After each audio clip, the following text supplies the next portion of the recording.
পবিত্র মহেশ্বরের মহাদেবের আশীর্বাদ হৃদয়ে নিয়ে আজ শুরু হচ্ছে আমাদের যাত্রার আরও একটি নতুন অধ্যায়। গন্তব্য মধ্যপ্রদেশের প্রাণকেন্দ্র ইন্দোর। ইন্দোরে কিন্তু অনেক তীর্থস্থান আছে। তার মধ্যে বিখ্যাত জাগ্রত গণেশ থেকে শুরু করে মা অন্নপূর্ণা, পিতৃপর্বতের ধ্যানমগ্ন হনুমান, এছাড়াও অনেক আধ্যাত্মিক স্থান রয়েছে। এখানকার প্রতিটি স্থানের সাথেই জড়িয়ে রয়েছে ইতিহাস, বিশ্বাস আর ভক্তির এক অনন্য কাহিনী। তাহলে চলুন এবারে শুরু করি ইন্দোরের এক আধ্যাত্মিক যাত্রা।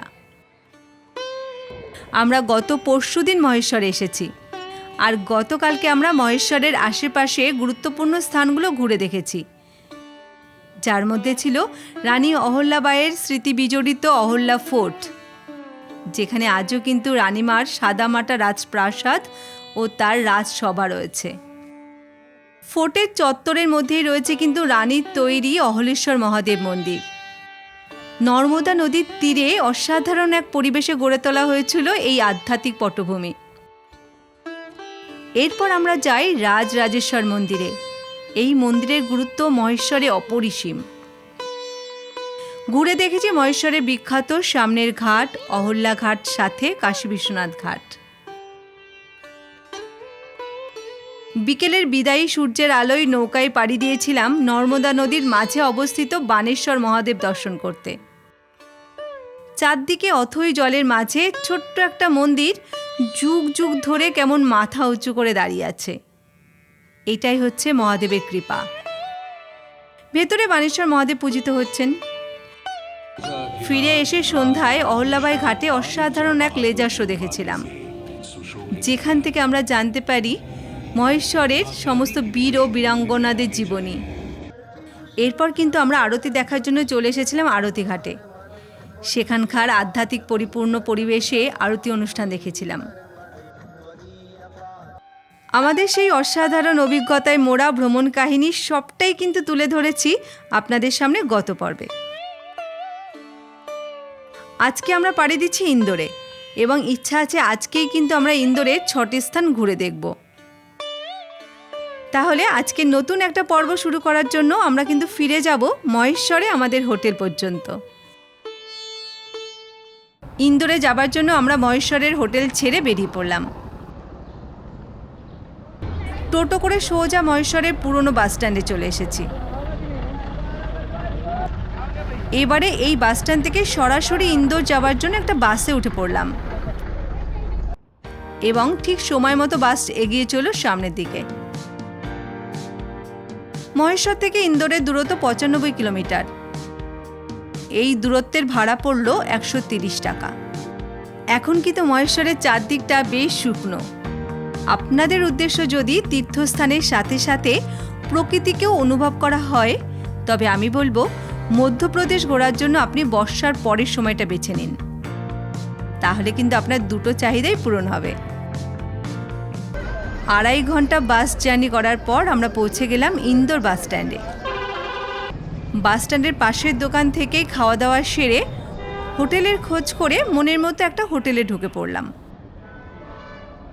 ঘন্টা দেড়েক রুমে থেকে তারপর ইন্দোর ঘুরবো বলে বেরিয়ে পড়লাম। হাঁটতে হাঁটতে চলে এলাম মেন রাস্তায়। মেন রাস্তা থেকেই 800 টাকায় একটা টোটো রিজার্ভ করে বেরিয়ে পড়লাম ইন্দোর ঘুরে দেখার জন্য। প্রথমে কিন্তু আমরা চললাম এখানকার খাজানারা গণেশ মন্দিরকে দর্শন করতে। শহুরে পরিবেশ দেখতে দেখতে এগিয়ে চললাম মন্দিরের দিকে। কিছুক্ষণের মধ্যেই কিন্তু আমরা চলে এলাম মন্দিরের একদম গেটের কাছে। লাইনের ব্যারিকেডের পাশ দিয়ে এবারে এগিয়ে চলেছি আমরা মন্দিরের গর্ভগৃহের দিকে। গেট থেকে ঢুকেই মন্দির চত্বরে প্রবেশ করে দেখলাম বিশাল বড় এলাকা নিয়ে কিন্তু এই মন্দির চত্বরটি গড়ে উঠেছে।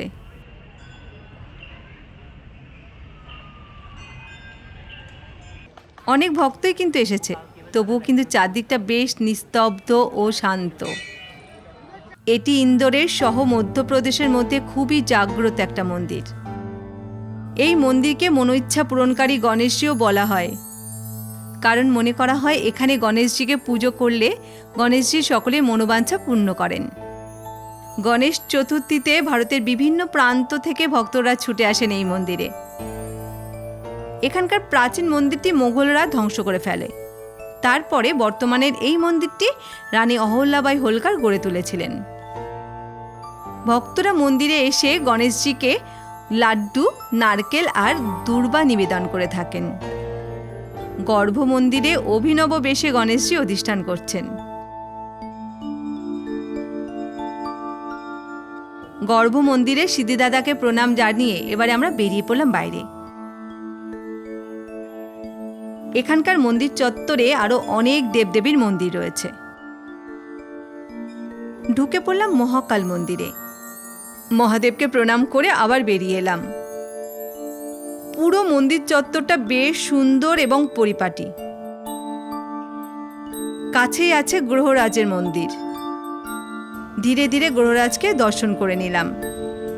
সামান্য একটু দূরেই রয়েছে রাম দরবার মন্দির। খাজারানা গণেশ মন্দির ভালোভাবে দর্শন করে এবারে কিন্তু আমরা তাড়াতাড়ি বেরিয়ে পড়লাম। টোটো ধরে এগিয়ে চললাম এখান থেকে 2 কিলোমিটার দূরে কাছ মন্দির দর্শন করব বলে। কিছুক্ষণের মধ্যেই পৌঁছে গেলাম কাছ মন্দিরে। তবে কাছ মন্দিরে এসে জানতে পারলাম ভেতরে ফটোগ্রাফির কোনো নিয়ম নেই। মন্দিরের বাইরে থেকেই আপনাদেরকে দেখালাম। এটি একটি জৈন মন্দির। মন্দিরের ভেতরে জৈন তীর্থঙ্করদের মূর্তি রয়েছে। এরপরে কিন্তু আমরা টোটো ধরে এগিয়ে চললাম এখানকার বিখ্যাত বড় গণেশজির মন্দির দেখতে। ঢুকে পড়লাম মন্দির চত্বরে। এটি ইন্দোরের অন্যতম জনপ্রিয় এবং প্রাচীন গণেশ মন্দির। এই গণেশ মূর্তিটি ভারতের বিভিন্ন পবিত্র তীর্থের মাটি, বহু পবিত্র নদীর জল ও বিভিন্ন ধর্মীয় স্থানের পবিত্র উপাদান মিশিয়ে তৈরি করা হয়েছে। গণেশজি এবং মন্দির চত্বর দর্শন করে এবারে আমরা বেরিয়ে এলাম।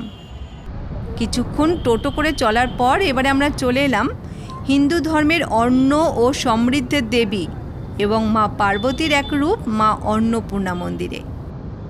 ঢুকেই কিন্তু অসাধারণ এক অনুভূতি হলো।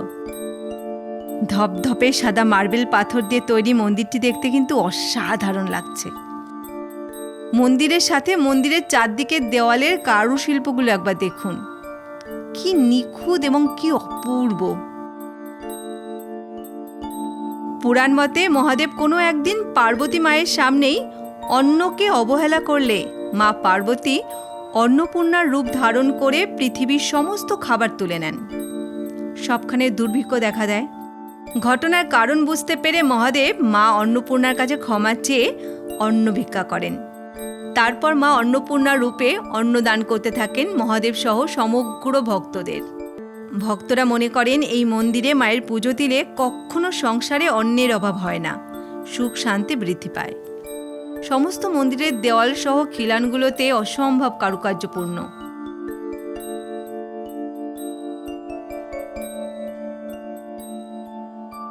গর্ভ মন্দিরের বেদিতে মাঝে রয়েছেন মা অন্নপূর্ণা এবং দুধারের একদিকে রয়েছে মা চণ্ডী, অন্যদিকে মা কালী। ইন্দোরের বিখ্যাত অন্নপূর্ণা মায়ের মন্দির ভালো করে দর্শন করে বেরিয়ে পড়লাম বৈষ্ণোদেবী মন্দিরের উদ্দেশ্যে। এই মন্দির কিন্তু ইন্দোরের বৈষ্ণোদেবী নামে পরিচিত। টোটোতে 8 কিলোমিটারের মতন পথ। মিনিট 25-এর মধ্যেই কিন্তু আমরা চলে এলাম মন্দিরের গেটের কাছে। ইন্দোরের বৈষ্ণোদেবী মন্দিরের গর্ভগৃহটি জম্মু ও কাশ্মীরের বৈষ্ণোদেবীর গুহার আদলেই তৈরি করা হয়েছে। যারা জম্মু ও কাশ্মীরের বৈষ্ণোদেবীর গুহায় যাওয়ার সুযোগ পাবেন না, তারা এখানে এলেও কিন্তু আমার মনে হয় একই আধ্যাত্মিকতা অনুভব করতে পারবেন। মা বৈষ্ণোদেবীকে মহাকালী, মহালক্ষ্মী ও মহাসরস্বতীর রূপ বলে মানা হয়। গর্ভ মন্দিরটি কিন্তু বেশ সুন্দর, আধ্যাত্মিকতায় পরিপূর্ণ। বৈষ্ণোদেবী মা এবং এখানকার সকল দেবদেবীকে প্রণাম জানিয়ে বেরিয়ে পড়লাম। এবারে কিন্তু টোটো করে চললাম 5 কিলোমিটার দূরে বিজয় মাতা মন্দিরে। এই মন্দিরটি ইন্দোরের বিমানবন্দরের খুব কাছে অবস্থিত।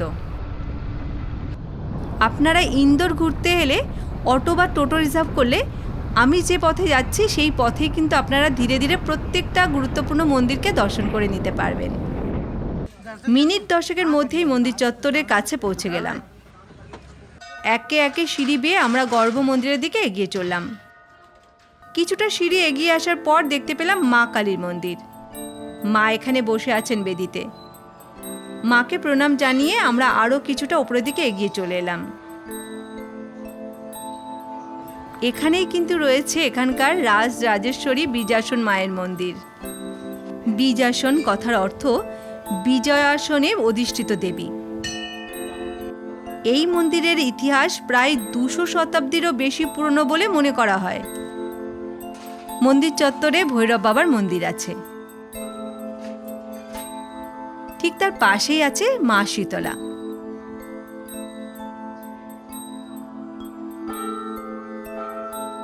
আর এখানে এটি হলো মা বীজাসনের প্রতীকী পিণ্ডি রূপে পুজো করা হয়। দেবীর মাথার ওপরে বহুমুখী শেষনাগের ছত্র তার ঐশ্বরিক শক্তি ও সুরক্ষার প্রতীক। বীজাসন মন্দির ভালোভাবে দেখে নিলাম। এবারে কিন্তু আমরা এগিয়ে চললাম টোটো করে পিতৃ পর্বতের দিকে। কিছুটা ওঠার পরেই কিন্তু আমরা বুঝতে পারছি ধীরে ধীরে পাহাড়ের ওপরের দিকে আমরা উঠে চলেছি। চারদিকে পরিবেশটা বেশ সুন্দর এবং মনোরম। লোকবসতি এখানে খুব একটা দেখতে পাওয়া যায় না। আধ ঘন্টা মতো টোটো চলার পর আমরা চলে এলাম পিতরেশ্বর হনুমান মন্দিরে। এখানকার প্রধান আকর্ষণ 72 ফুট উঁচু অষ্টধাতুর বিশাল হনুমান মূর্তি। এই পর্বতটি কিন্তু পূর্বপুরুষদের স্মরণ ও শান্তি কামনার সাথে যুক্ত, তাই এটাকে পিতৃ পর্বতও বলা হয়। এই মন্দিরে কিন্তু ধ্যানরত অবস্থায় দেখানো হচ্ছে হনুমানজিকে। হনুমানজির এই মূর্তি কিন্তু খুব কম দেখা যায়। মন্দিরটি দারুণ সুন্দর কারুকার্য করা।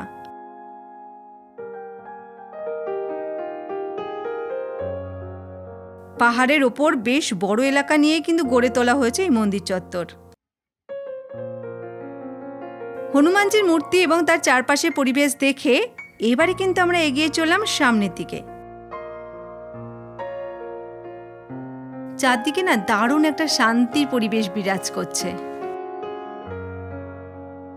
ধীরে ধীরে আমরা চলে এলাম এখানকার পুরনো মন্দিরে। একটি মন্দিরে মাতা অঞ্জনীর সাথে বাল হনুমান পূজিত হচ্ছেন। এই মন্দির থেকে কিছুটা সামনের দিকে এগিয়ে এসেই রয়েছে শ্রী রামচন্দ্রের একটি মূর্তি। আর এই মূর্তির ঠিক উল্টো দিকেই মহাদেবের মন্দির রয়েছে। গর্ভগৃহে ফুলের শয্যায় পূজিত হচ্ছেন মহাদেব। এখানে এসেই মন্দির দর্শন করে দারুণ একটা আত্মতৃপ্তি অনুভব করলাম। পাহাড়ের ওপরে ঠান্ডা হাওয়ায় চারদিকের পরিবেশটা না আরো সুন্দর লাগছে। পিতৃ পর্বতের ওপর এই পবিত্র পরিবেশে দাঁড়িয়ে যেন ভক্তি, প্রকৃতি আর শান্তি একসঙ্গে মিলেমিশে গেছে। অসাধারণ অনুভূতি। পিতৃ পর্বত দর্শন করে এবারে আমরা বেরিয়ে যাব একদম হোটেলের দিকে। আগামীকাল কিন্তু আমাদের কলকাতায় ফেরার ট্রেন। উজ্জয়িনী থেকে ইন্দোর ভ্রমণের প্রতিটি পর্ব কেমন লাগলো আপনাদের জানাবেন বন্ধুরা। আপনাদের সাথে আমাদের আবার তাড়াতাড়ি দেখা হবে অন্য কোনো জায়গায়।